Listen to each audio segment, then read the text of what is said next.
So I just wanted to do a quick little video here introducing my engine here. This is a 8-cylinder LPE engine. So the design is going to be, for now, cross-plane crank. And because of the way that these crank pieces for Lego work, you can only get 180 degrees of rotation. If you try and do it any other way, it comes out a little weird. And it won't actually fit or work. So what I've done is made essentially two V4 motors and mated them in the middle with this. So that allowed me to get that offset that we would need for cross-plane crank. So you can see there kind of the workings of that. So then over here we've got the timing chain. So it's just 1-to-1 ratio all the way around. This is just here for tension purposes. And then those spin the intake cam on either side. Now these are not actually the cams nor the heads I'll be using. This is just a mock-up. You can see the intake cam turns, and then that in turn will spin the exhaust cam in the opposite direction on either side. So it'll be a Quad Cam V8 when it's all completed. Pretty excited for that. So here's a quick look just of some of the trials that I've gone through with this. So this is a head that I had tried to make. Lego doesn't make a piece like this that would work, so I tried to modify it using a 2x4 brick and filling it in with JB Weld, and then just creating the voids that I needed. But I did make this. It kind of worked okay just for demonstration purposes, but it didn't actually hold pressure. So I got in contact with a friend who has a 3D printer.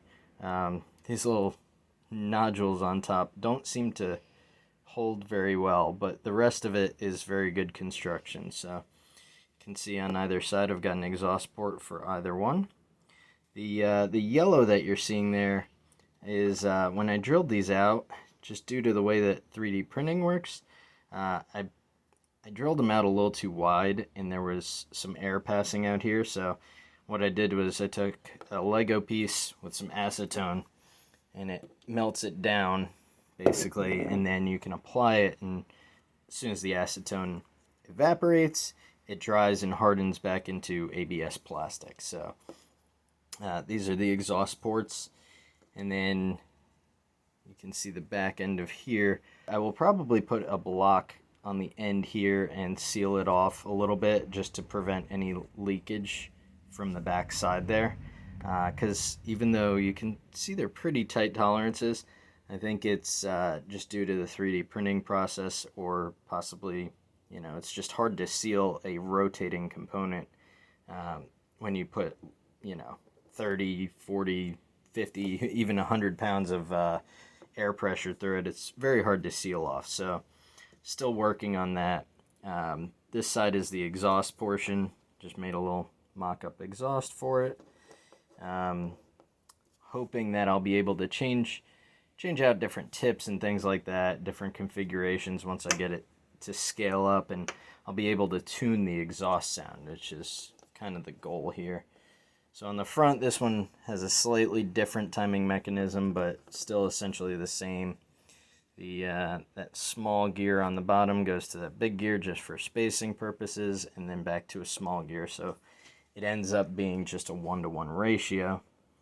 And then here I'll pull out one of the cams here. So instead of being a traditional cam like on a regular car, these cams work a little differently. So these are just these round pieces, and then as they rotate, those voids that you see there create channels for the air to pass through, and then they seal off, and hopefully they don't allow too much air through. So you can see the channel there. So you've got your intake port over here, and underneath just a hole straight down into the cylinder head, and you've got that on either side, but these two are completely independent of each other. A side note, if you try to do this yourself, 180 degrees here of this void is actually not enough. I'm gonna have to increase that because with these having a 90-degree offset between the cylinder head and the intake port, that means you really only get a quarter of a rotation where this is actually allowing air through. So I'm going to have to make these voids a bit bigger.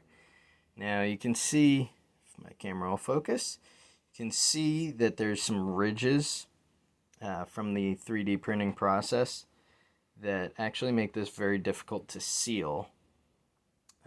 So I'm going to have to do something with that. I'm thinking a little bit of RTV silicone about the width of that, and then kind of round it off the correct depth so that this doesn't get bound up, but also that it seals so that air doesn't pass by or pass along that channel. Those are the two main issues I'm seeing now. And with the design of these 3D printed head here, the tolerances are so tight that this is actually extremely difficult to pull off of here. I can do it without damaging anything, but it's nice because then nothing here is permanent. Nothing here is glued together. There is a little bit of RTV silicone all along that head there, just to make a little gasket so that air doesn't seep between those cylinders or out of the engine itself. But yeah, so this is eventually what it'll become. I do have plans possibly to make a flat crank plain V8 as well. But for both of those, I am still waiting on the cams. Once I get this sorted out, then I'm going to scale up and get those larger cams printed out. Let me know what you think in the comments. If you have any ideas on how to really seal these off real well. The issue I'm having is air is coming out from either end of the channel mostly, and then a little bit is just getting past the channel. Even when it's closed, air's still getting around it a little. I was able to do a little bit of a smoke test with this and saw that. So give me your ideas, or just let me know your thoughts, kind of thing. I'm really excited to hear about that stuff, and really excited to make some more progress on this and get something running hopefully soon, and hopefully it'll sound pretty cool. Thanks.